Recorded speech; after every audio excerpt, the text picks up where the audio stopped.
how to face the challenges, especially modern challenges. Well, religionists are going to defend. But do you think all those challenges are unreasonable? I believe many of those challenges are reasonable. Why?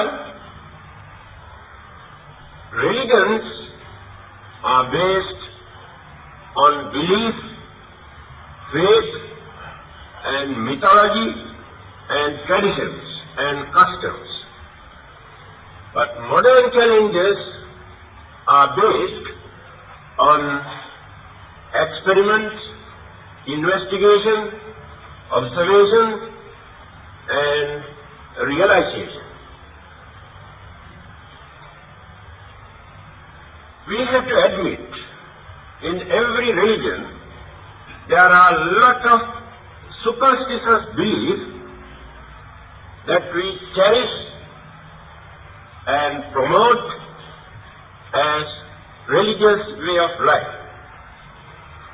Because of this attitude, many of those scientists, rationalists, freethinkers, agnostics declare war against all those existing religions.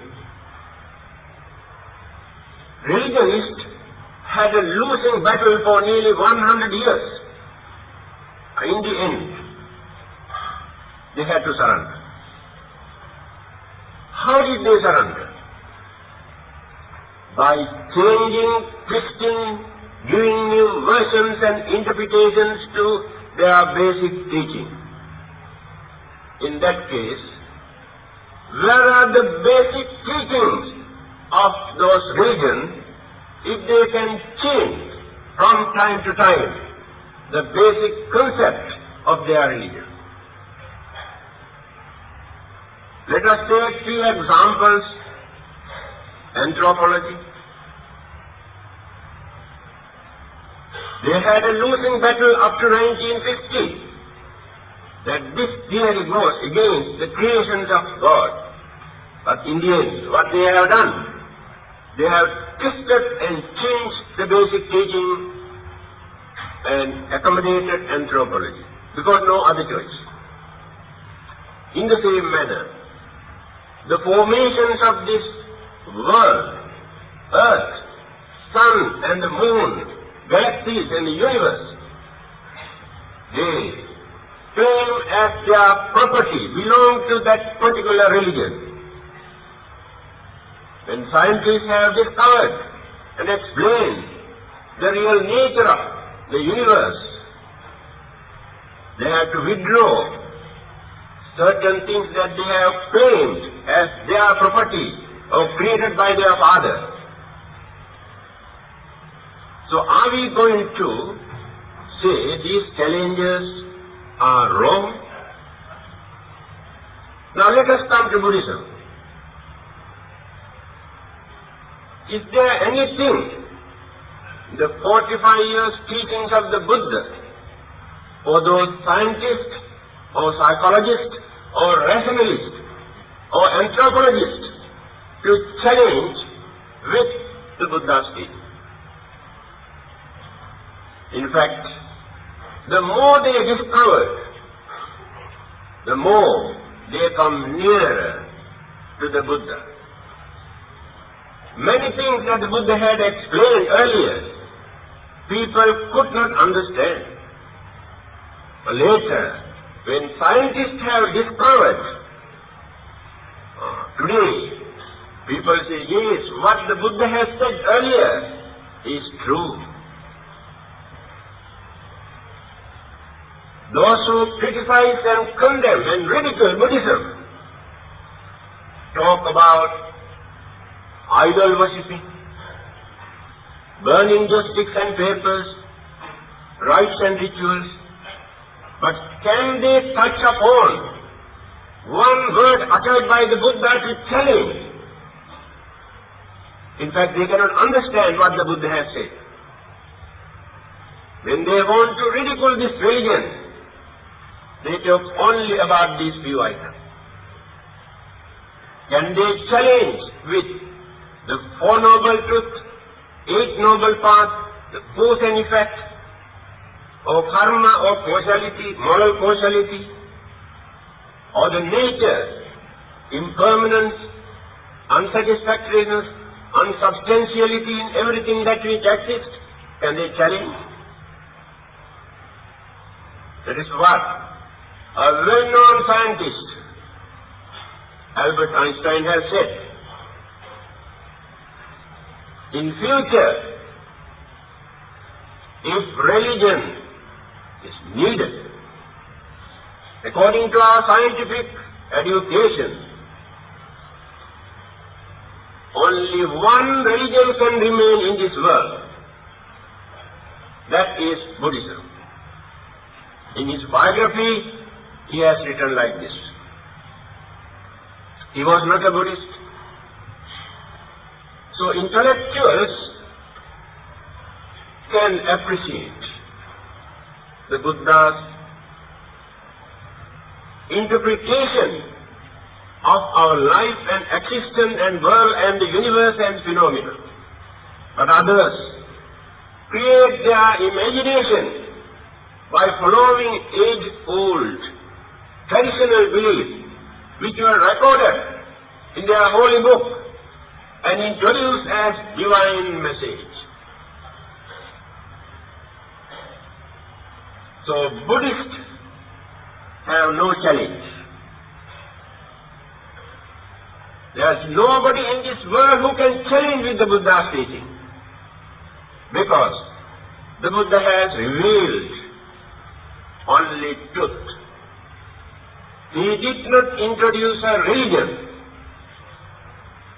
He did not introduce a philosophy or psychology. But all those things are there. But the truth is the nucleus of Buddhism. Remember, no one can monopolize the truth. Truth does not belong to any particular religion. A religion cannot create the truth. Truth exists. But unfortunately, people cannot understand the truth. That is what the Buddha said.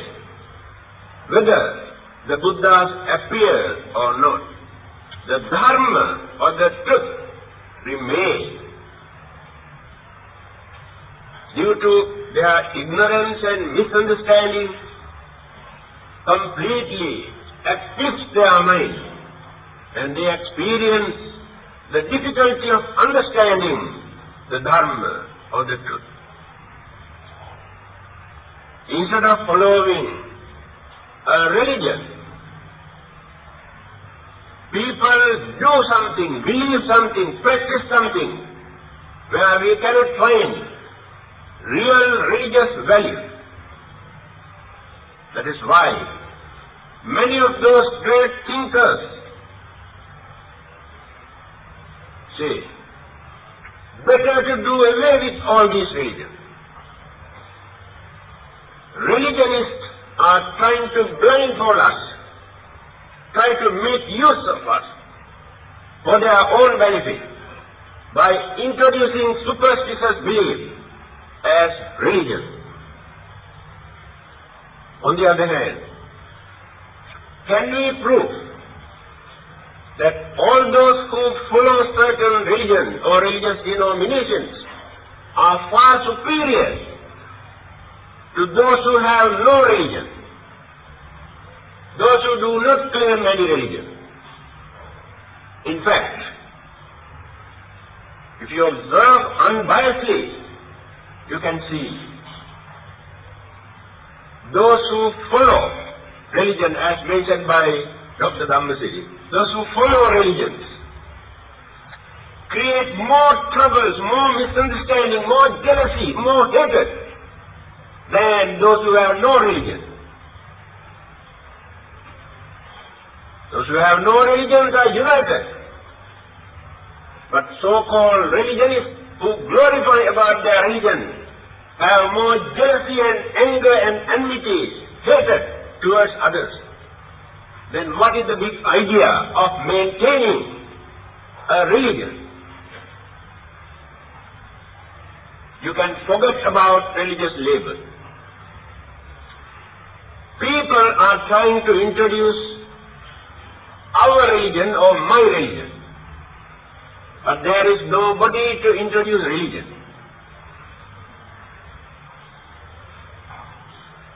My idea is to bring others into my religion, whatever rubbish I believe in the name of religion. This is the attitude. The Buddha did not try to introduce a religion, as I mentioned earlier. He revealed the truth for you to understand, to maintain your human dignity, to uphold humane qualities and respect human intelligence, but not to follow anything through mere emotion or faith or belief. Then what are we going to do now? Some people say religion is irrational. Science is inhuman. Philosophy is a theory. Psychology is imaginary.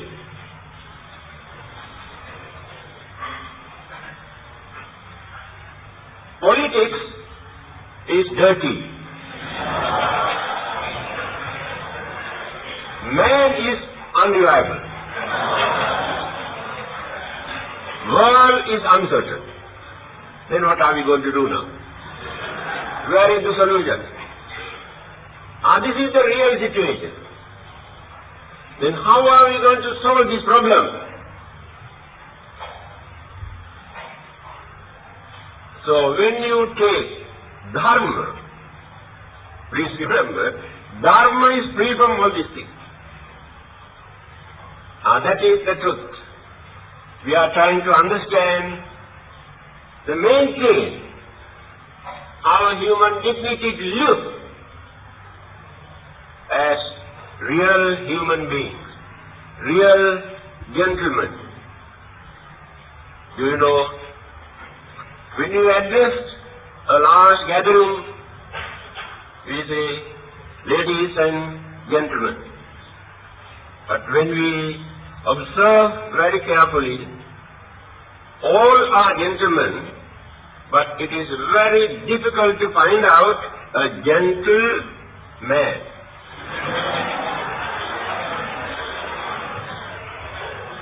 This is the truth. Then where is religion? Today, job-oriented education produce so-called intellectuals, but unfortunately in their education they never had discipline, moral conduct or behaviorism. Then immoral practices become very common. They go on developing their selfish desire with cunningness because of their academic knowledge. Before they received that education, they were ordinary devils. But after their graduations, they have become very clever devils. This is the nature of modern education. Then how can you expect a healthy, peaceful society for us to live? There are few innocent people, and they become the victims to those clever people. Take for instance, I have noticed on many occasions when two wrestlers come to the stage, an honest wrestler wants to go and shake hand with the other man. Then the other man is a clever devil. He gets the chance to get all of his and twist and start beating. This is the nature of the society today. Honest, kind, understanding, innocent people easily become the victims to all those cunning, educated, selfish people. If not, we develop certain racial arrogance, very unhealthy racial arrogance. Religious discrimination. One religious group hate, discriminate the other religious group. One writer has written, if religionists are not ready to lay down their weapons, how can we ask militarists or terrorists to lay down their weapons? Because religionists are in the battlefield. They use religion as a weapon to gain political power, worldly power, material gain and pleasure by using the name of religion, by adopting any kind of monkey tricks in the name of religion to promote their religion, any kind of immoral practices to introduce religion. You might have read in the newspaper, nearly 1 year ago in Indonesia, an American missionary group introduced a religious cult by inviting young boys and girls to have free sex, to introduce their religion. They have gone to such extent. In Europe, one particular church, when the priest could not find out the followers to go and pray the Sunday morning, what he did, he opened a liquor bar in the church. Then people started going there, and after having nice drink, they can pray louder. They can pray louder. How do they pray? First, they pray. After praying, they pray on. That pray means P-R-E-Y, pray. Pray on others. This is the nature of their prayers. That is why I told you, whatever man handles today, whether it is politics or religions or education, he misuse, abuse, disgrace because of his selfishness and cunningness. These two forces are ruling the whole world today. The world has become a real battlefield. The whole world is in a chaotic condition today because of this man's selfishness and cunningness. Can we find the answer from heaven by praying? Is there anybody to settle this problem?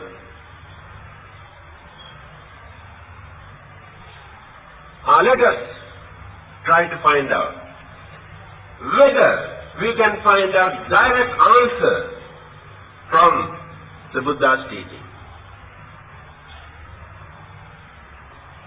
He has given the answer. When somebody came and asked this question, you see, the whole world is in a chaotic condition. Inner tangle, outer tangle. Conflict, clashes, dispute. How are we going to settle this problem? Then the Buddha said, Sile patittaya naro sapanyo chittang panyancha bhava. He said, there are only three things we have to do. If you really want to settle this problem, there is no any other solution. By taking this stanza, Venerable Buddha Ghosa has written more than 800 pages, a book called Visuddhi Magga, in English, Path of Purification, based on this particular stanza. Then what is the solution? If people observe Sila, what is Sila? Discipline, behavior, conduct, to behave as human beings. That is the first thing. If man is not ready to do that, it is impossible to find out any solution. But that is not enough. Chittang panyancha bhava. Train the mind. You can pretend you are cultured, civilized, religious, educated human beings. But still, your minds are not clear, not trained properly. If the mind is not trained, at any moment, that uncertain mind can create enormous problems, because there are three main evil roots in our mind. Whether we are good or bad, these three evil roots, evil forces, remain submerged in our mind. Circumstances, environment arouse, that flare up. After that, no controlling power. We cannot apply the breath at that time. That is why training is important. This training is not like animal training. You know, those who perform certain circus, they catch wild animals, fierce animals, lions and tigers, and play with them. And we think they are tamed. They were not tamed. Fear, the master has injected into their mind by beating, torturing those animals. Because of that fear, animals keep quiet. But no training in the mind. No understanding in the mind. But occasionally, the real animal nature, you can see, suddenly they jump and kill the master in the circus. So if the animals are like this, what about human beings who got intelligence? This intelligence is a very dangerous thing if it is not properly trained and guided. That is why the Buddha says, mental training is the most important thing. You might have read the human rights, the United UNESCO Human Charter. The main problem or the cause of the war, it is mentioned, man's mind creates war. But the same mind can bring about peace. So, they refer to the Buddha, what he has said 2,500 years ago in Dhammapada, the first stanza, Mano Pubbangama Dhamma. Mind is responsible for everything good and bad in this world. Neither God, nor devil, nor ghost, but the man's mind. God devil, ghost are there in the man's mind. Man can act as God, as devil, and as ghost. If that mind is not properly trained, man can misuse this and create enormous problem, disaster. Then the Buddha says, train the mind.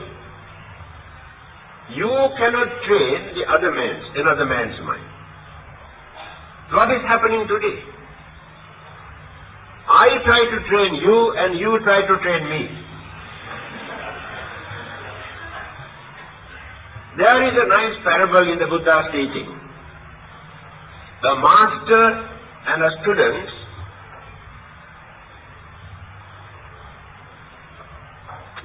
when they were going to perform a very risky tricks, the acrobats, the master told the disciple, this trick is very, very risky. Therefore, you must try to protect me. I try to protect you. Then the disciple said, Master, I don't think it is advisable or practical.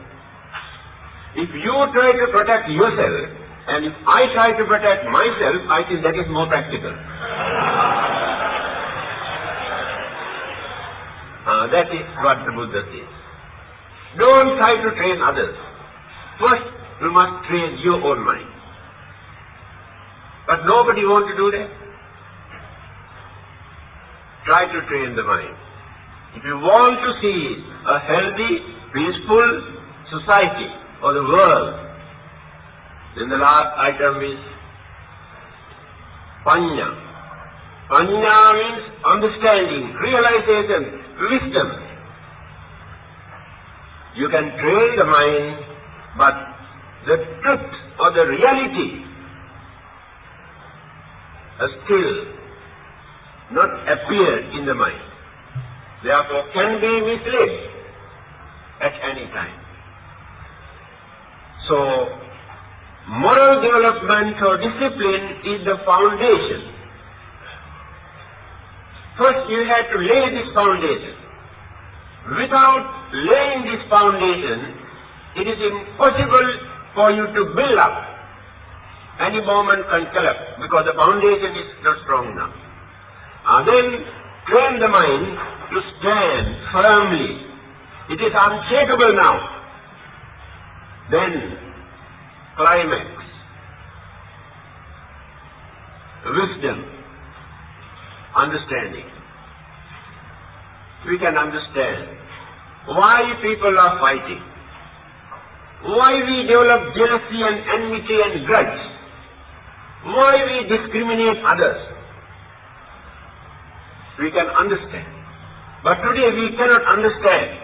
We give all sorts of excuses for our own benefit. We disregard others' feelings. Remember, the way how Buddha has introduced for us to cultivate morality or discipline, not because of fear of punishment. If you do that, you are selfish.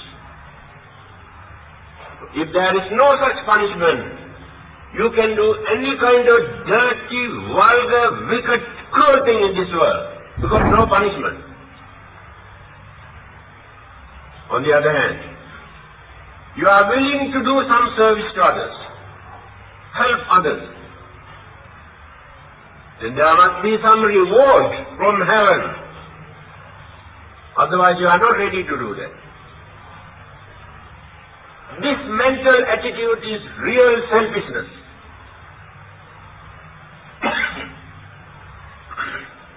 Now let us see the Buddha's attitude. He does not talk about this punishment or hellfire or heaven as a reward. Your understanding you have to develop, then you know why. Certain things are good, certain things are bad. without depending on God or heaven or devil or ghost. What is that? He said, if you cannot understand why evil things are bad, attanang upamang kattva nahani naghate, also in Dhammapada. When others try to hurt you, beat you, kill you, torture you, think for a while how you feel. So when you are going to do the same thing to others, any kind of living beings, they too experience the same feeling, fear, pain, suffering. This is more than enough for you to understand why these things are bad. Not because of the punishment. This is the advantage of the human mind to understand this. We are so selfish. We are not willing to do any service to anybody if there is no reward. Then how are we going to cultivate your virtues, your kindness, your compassion, your honesty? No chance at all. On the other hand, we don't like to kill, or it is forbidden according to our religion. If not, the God punish me if I kill. Is it not selfishness? Why not you think in this way? As human beings who can understand things, it is unfair, it is cruel, it is painful, create enormous suffering if I destroy or disturb or beat or kill them. Then you have given a chance to your mind to cultivate certain good qualities, kindness, compassion, understanding, patience. If you depend on punishment, you never give this chance for your mind to think in that way. So, these are the three things the Buddha has introduced to face any kind of challenges in this world, whether modern challenges or old challenges, makes no difference. Challenges were there even during the Buddha's time. Why? The Buddha's teaching is so rich, philosophically, ethically, morally, doctrinally, scientifically, rationally, because there was lot of challenges from various other religious denominations in India. Why? The Buddha was a religious revolutionist. He has revolutionized the whole system, religious system, and rationalized and given very reasonable interpretation to many of those existing religious beliefs and traditions and practices. There are a lot of challenges from philosophers, religious teachers. So he had to face it. Dialogue, debate, discussion, enrich the Buddhist doctrine. That's why intellectuals, especially in the Western countries, say Buddhism is a real gold mine to us. The more we dig and dig, the more we can find valuable things.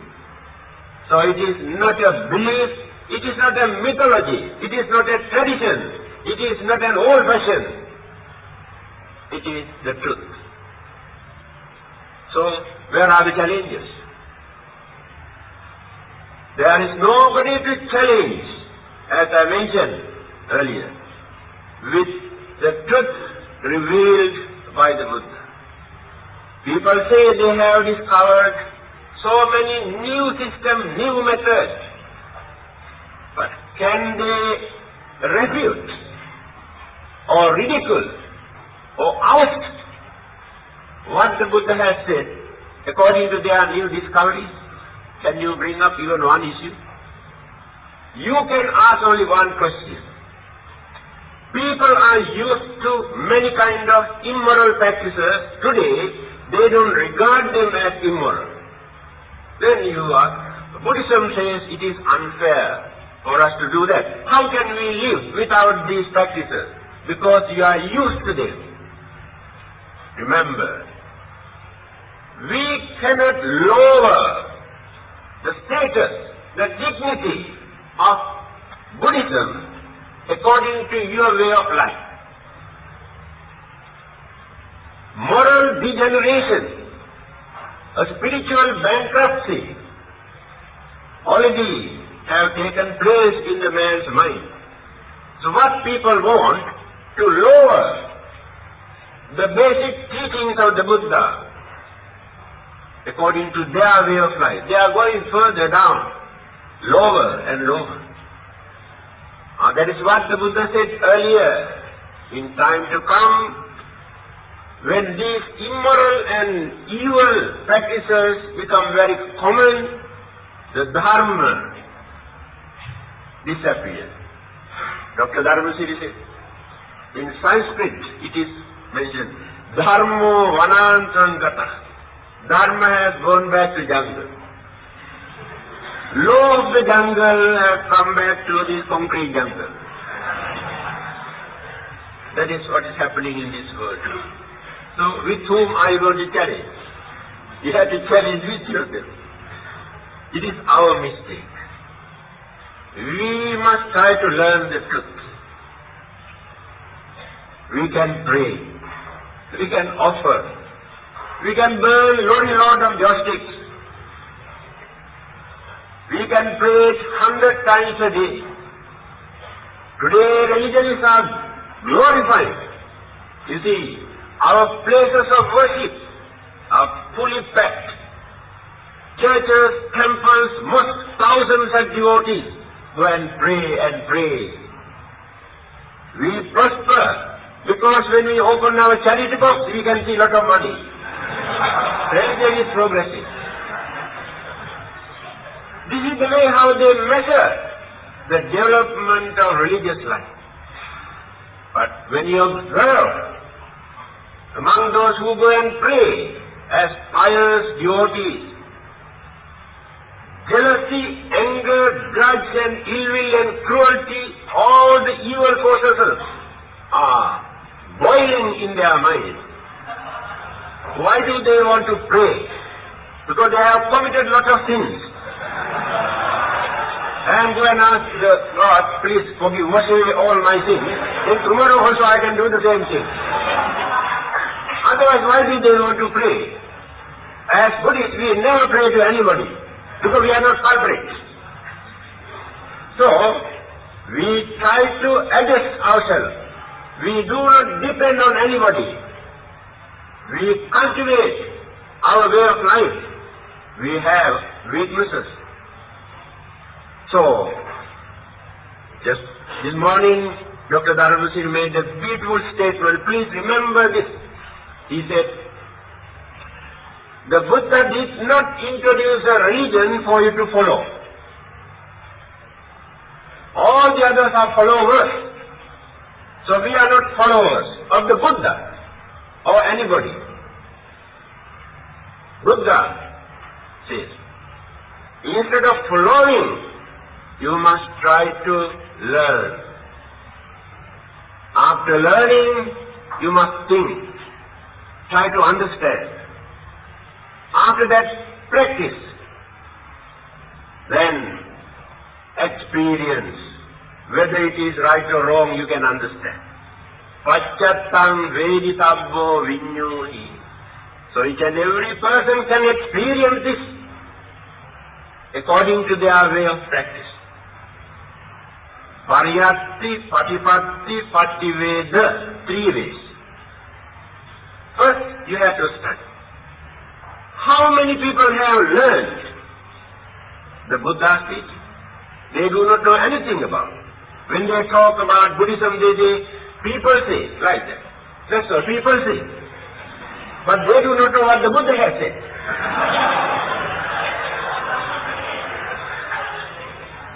try to understand. Dhammapada is a beautiful book. It is a Buddhist Bible. If you won't use the word Bible, it's a Buddhist Bible. Such a nice sayings of the Buddha, advices for us.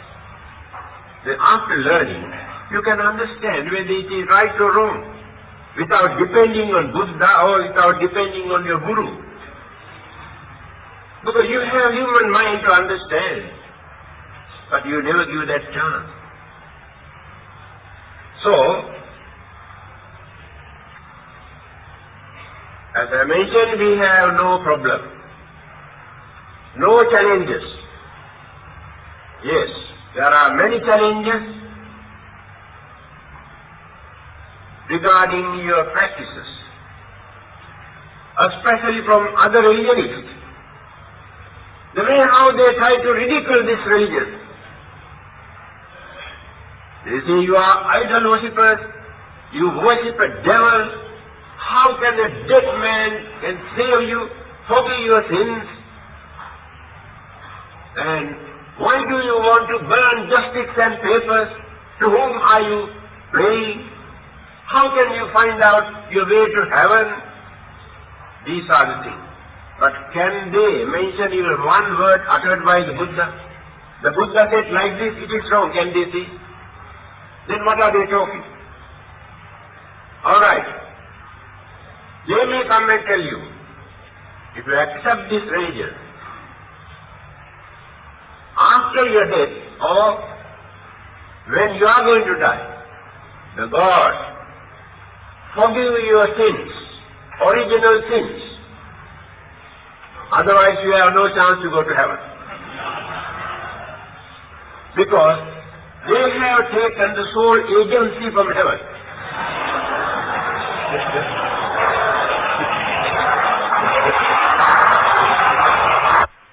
Those who have no religious labels also can go to heaven if they can maintain all the good qualities and virtues and human dignity. Heaven is open to everybody. Religious label is not important. At the gate of the heaven, I don't think there is anybody to see your label whether you are Buddhist or Christian. Well, they say, after your death, they take away your original sin. How do you know whether they can take away your sins or not after your death? Nobody come and report, isn't it? They are very clever. If they can do that, they should have done from the birth. Then we can understand whether the sins were forgiven or not.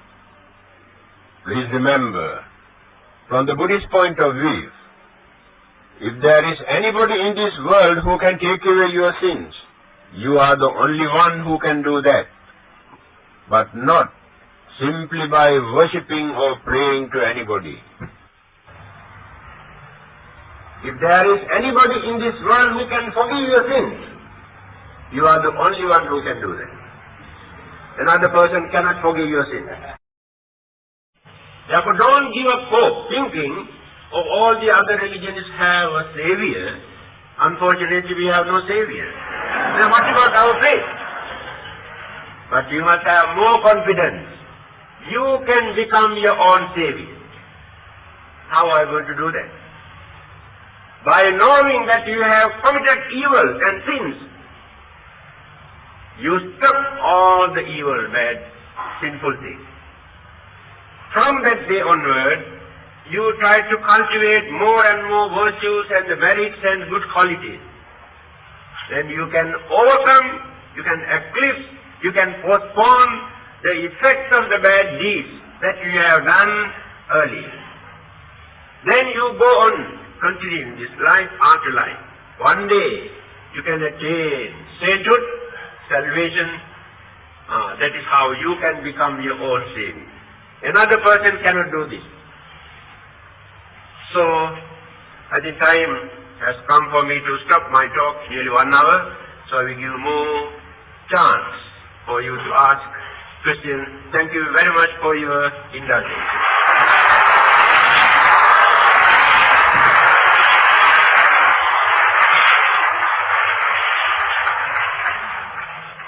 Well, I got one question here.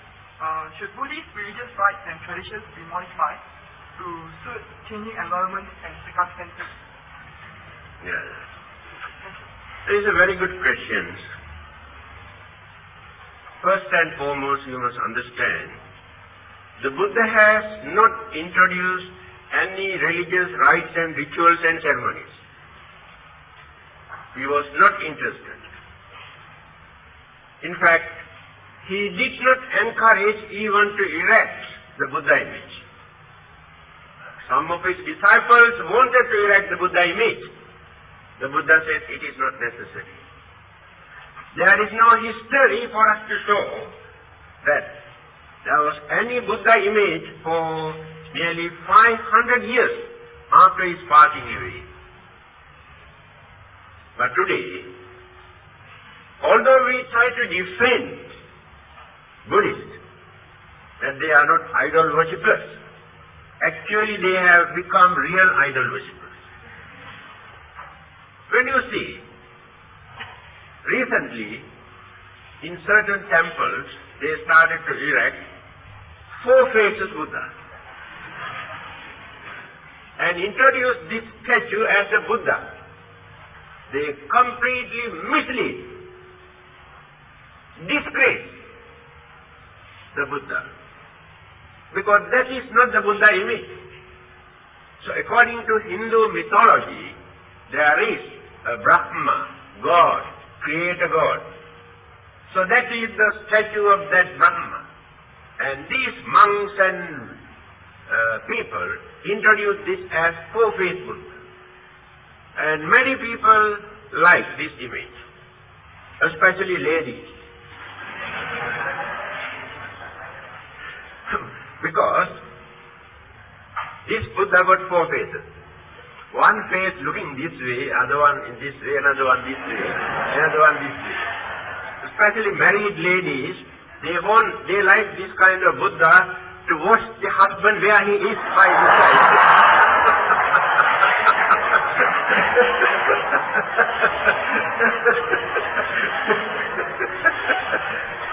So, this is the way we are going on developing all these things.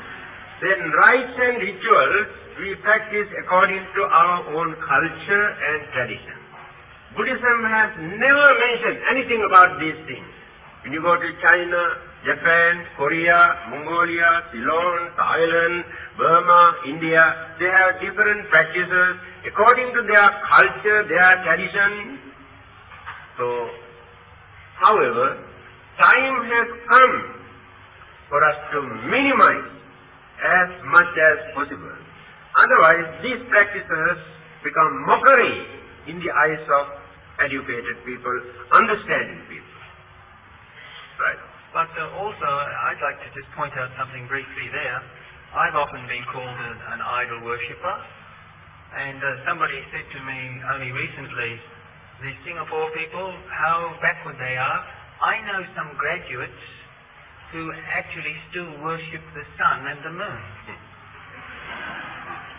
And when that person said that to me, I said, well, at least you can see the sun and the moon. I know some fools who worship things that they can't see.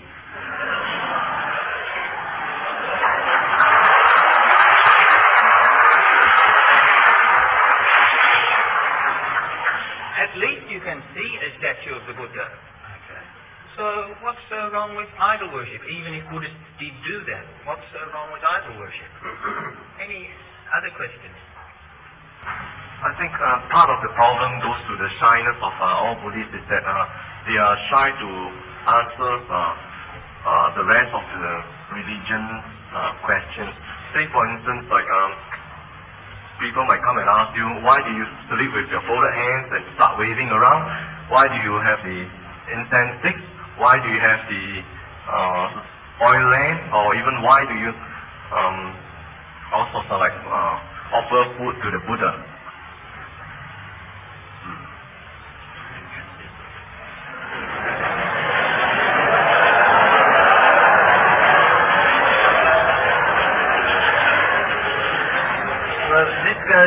this goes back to the question that somebody asked before, could Buddhist ceremonies be modified? And as Venerable Dhammananda said, yes, the Buddhist rituals could be modified, but they shouldn't be modified into non-existence.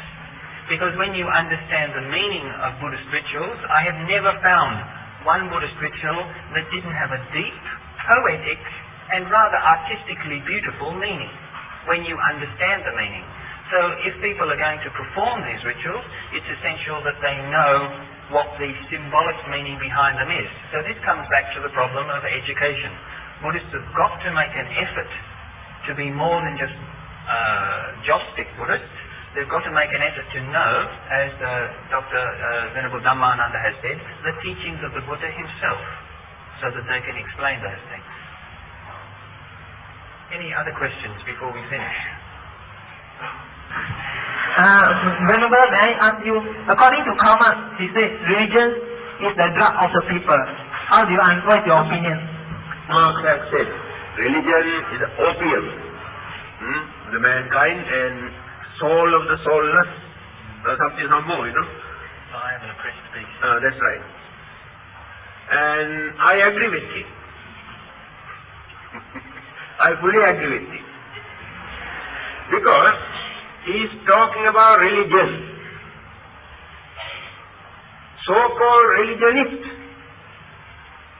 completely blindfolded mankind worse than the opiums and drug addicts.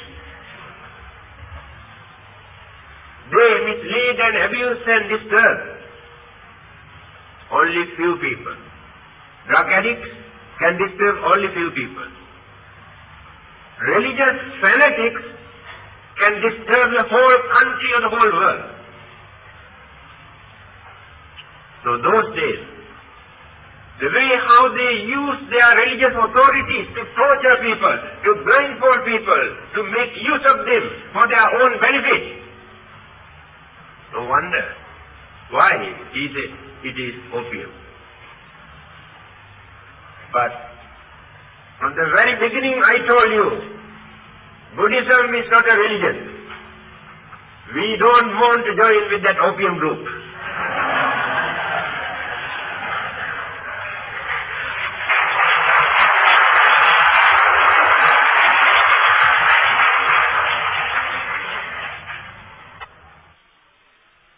Karmic forces in our mind, as good and bad karmic forces, when the death takes place, in that departed consciousness, all the ingredients that we have accumulated as good and bad karma is responsible for the next life, but not any of the organs or the elements of the body. It is very clear in the Buddha's teaching. So after our death, there is no connection whatsoever with the physical body. That departed consciousness is solely responsible for the next life. Then, the belief that some people maintain, if we die without eyes, or if anything removed from our physical body, eyes or kidneys, the rebirth also can take place without that particular organ. But they never think this earlier, when amputation or removal of the arms and eyes before they are dead due to certain accidents or some other sicknesses, they never think in that way. But when we ask them to donate for the benefit of the others, welfare of others and happiness of others, we develop this selfish idea. Oh, what will happen to us after our death? See, what a great selfish idea. Human folly remains there in that concept. How selfish we are. On the other hand, some people believe that after our death, we had to carry certain things to our next world. That is why some people put so many things into the coffin. Clothing and money, rice, and after burial, again they erect all sort of houses and televisions and so many things nowadays to get in the next world. I remember a story. A man who strongly believed this. He wanted to take his money with him, but he did not trust his family members. So he has given $50,000 to his lawyer, $50,000 to his doctor, and $50,000 to his religious priest. I do not know which religion. So after his death, those three people also came to attend the funeral. Now, ask them to put this amount into the coffin. Then the doctor said, yes. Although he has given me 50,000, he has not paid his medical bill. So I have taken only 15,000. The balance I put into the coffin. All right. Then the priest, he came and told, yes, he has given me 50,000, in our place of worship. The roof was leaking. I have renovated. I spent 25,000. So I can put only 25,000 into the coffin. Then the lawyer came. Lawyers are very honest people. They work according to the law. He came and scolded the other two persons. You have disappointed this poor man. He entrusted you, and now you say you spend, we have deducted in this and anyway, don't worry. I am going to replace that they have taken. My 50,000 and his 15,000 and 25,000 add all together. So he issued post-dated and account payee cash check and put in the pocket.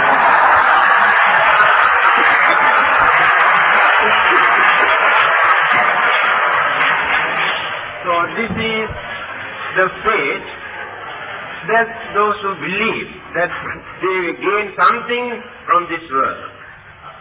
Artha grihe niyuttante smasane mitra bandhava sukritam duskritam chaiva gacchanta manugattati. It's very clearly mentioned. Whatever we have accumulated, remain at home. We cannot carry to the next world. Smasane mitra bandhava. Our friends and relatives follow us up to the graveyard or crematorium. Nobody says that he or she also want to go with me. But that departed man taken two things from this world. Sukritam, duskritam. The good karma and bad karma that he has accumulated, he has taken with him. So those who believe that they should not donate anything from their physical body are very selfish people, very narrow-minded people, and this is the clear picture from the Buddhist point of view. Thank you.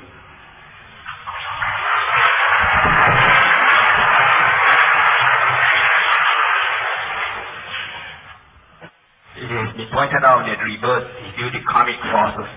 The question is, how long do the karmic forces floating around after a person's death before rebirth? The next thing is, I read in the magazine about the girl who was reborn. She has a squint eye before death, and after birth, the second life, she also has a squint eye. Can you explain this, please? So all those who have crooked eyes must be very careful, Must adjust, before they are dead. Anyway, we cannot deny that because certain distortion or disfigured organs,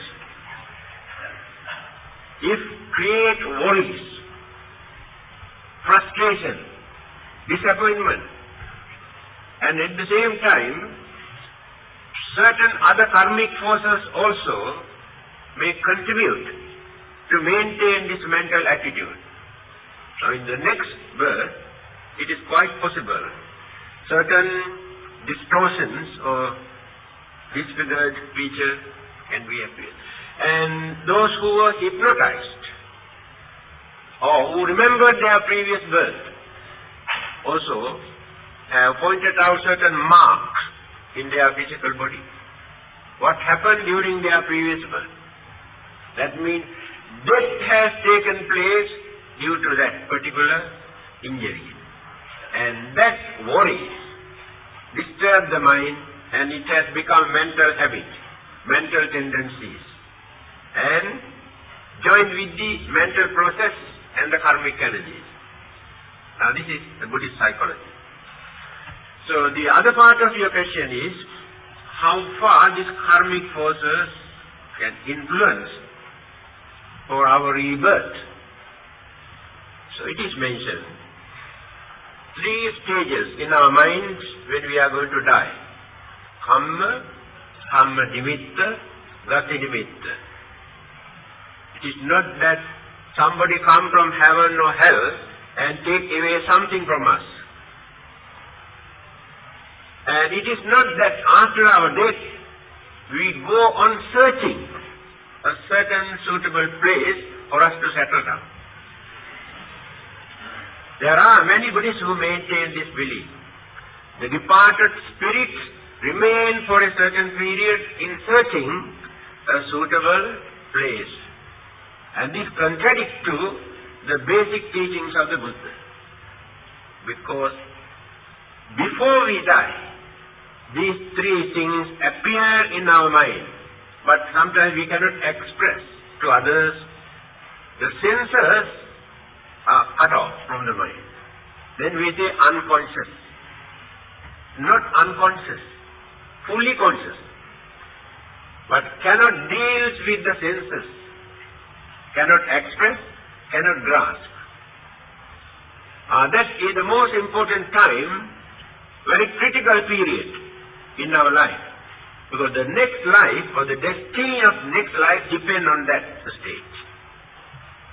Whatever we have accumulated as sankhara or karma, good and bad, that is the time this unconscious or subconscious mind projects into the normal mind. Then this mental process works just like a film show. Then one of the karmas, it depends on one of the weighty karmas or heavy karmas or certain karmas which influence the mind, or habitual karmas that we have done repeatedly, almost every day as our habit, either good karma or bad karma. So one of these karmas gets the chance to appear at the last thoughts moment. Then that mind hold onto this. Then karma appearing. Then karma nimitta, some sort of indication. The result of this particular karma appears in the mind. Either darkness, brightness, fire, if not flower garden, or waterfalls, pure animals, appears in that mind according to that particular karma. That indicates what this karma is going to condition. Then last one, gati nimitta. Because of this, in the same mind, the destiny of this person also appears in the mind. So it is not that he goes out and finds out something. Before his death, he grasps this into the mind according to this karmic force. It is like this. When you take a film or a negative, and this negative, when we print, we get the same picture. We cannot get another picture. That the dying moment, the last thought which appears exactly like this negative, this film. The picture that we produce from this negative is the next life. This is the Buddhist attitude towards this rebirth. Well, I have a question here. in the Christian community, they have such a thing as faith healing. If they Sorry, they have such a thing as what? faith healing, faith. F-A-I-T-H. Faith healing. F-A-I-T-H. If they believe in their so-called God, and they could be healed if they suffer any incurable disease. Can the panel make some comment on this? Okay. So the question is that in certain religions they claim that very strong faith can cure disease, yes? Incurable disease, they create miracle if they believe in their so-called God. Right. Okay.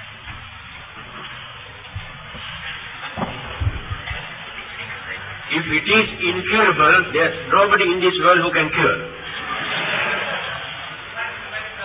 Let it be anything. If it is incurable, no one can cure.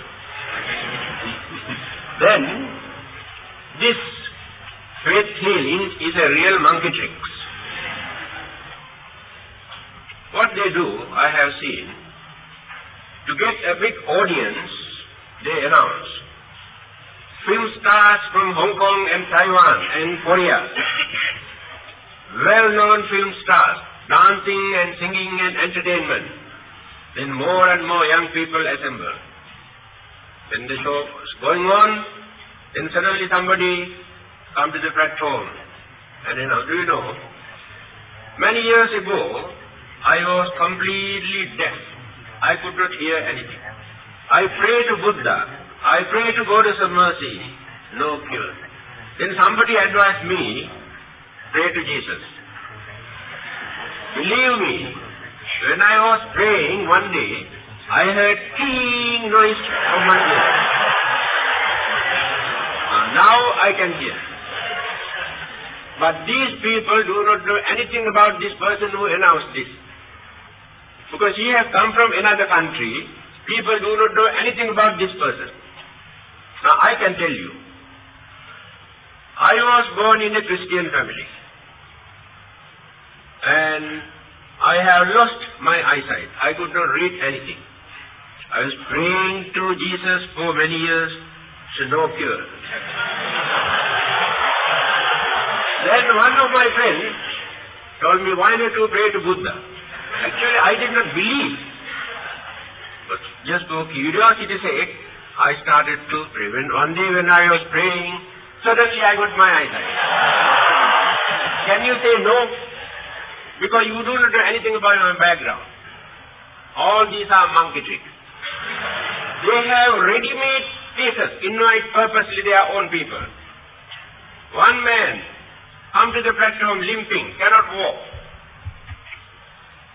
Ready-made ones. Because nobody knows who this person is. He comes to the platform with so much of difficulties. Then, going on praying and deciding, grab. Walk very well. No problem at all. Another person comes. I was blind for many years. I am very sorry. I have been praying to this and no cure. Please help me. All right. After praying, open your eyes. They are own people. My argument is this. If God is ready to cure the sicknesses of Buddhists and Hindus and others, what is the difficulty for God to cure His own followers? Millions and billions of His own followers for thousands of years suffering from same sicknesses. What is the difficulty for God to cure His own followers? Why He is very keen to cure Buddhists and Hindus? It is not a monkey trick.